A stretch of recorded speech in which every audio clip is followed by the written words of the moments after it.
Macam boleh dia bergetar. Nak tidur pula tak dia? Ni ingus dia ni. Iya. Ha, nampak? Ingus dia betul macam sesama kan. Kenapa benda ni comel sangat? Kita nak kaya. Ni boleh lah. Mainan ni lah.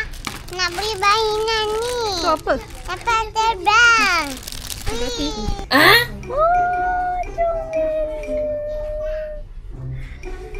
So cute. Kau kena sana isu ya.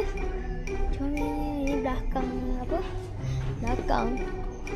Comel sangat buku dia. Comel. Karpet kapibara. Siapa yang peminat kapibara tu kau boleh datang sekarang ya. Tu ni ada Lego lah. Lego kapibara. Saya lain kau macam budak kecil pula. You kapibara. Wah. Buat tidur. Ni. Apa ni?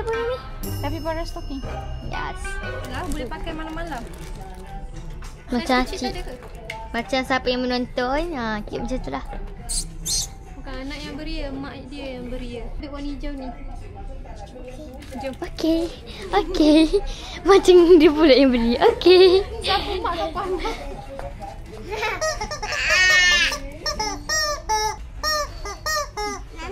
Miso ni korang lagi best daripada kedai aku.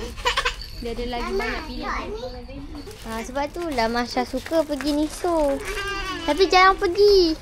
Tak boleh, nanti habis duit. Yang boleh letak duduk ke. Satu untuk letak macam toy sana macam Barbie dia ke.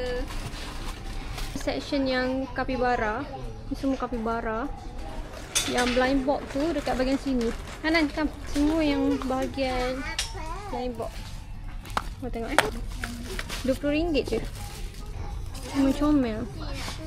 Nampak ni. Sekejap. Lepas tu yang ni. Sini tadi dia tunjuk ni. Best. Acik minat benda ni. Beli satu dulu. Kalau best, kalau dapat yang best, kita datang beli lagi kat sini. Okay, yang ni kena beli sebab semua comel-comel. Ni semua cantik-cantik. Bebek. Thank you, bebek. Dah jumpa? Bula-bula? Dah jumpa lagi. Boleh? Ambil lah. Nak warna apa? Mana ni? Coklat. Okay. Jap.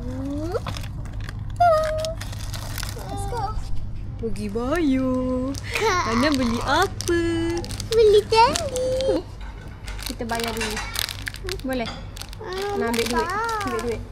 Boleh. Pergi bayar dulu. Lepas bayar nanti baru boleh buka. Dalam ni baru dah datang. Bayar nak ambil balik dulu. Salah bawakan bakul. Sayang. Carikan bayar.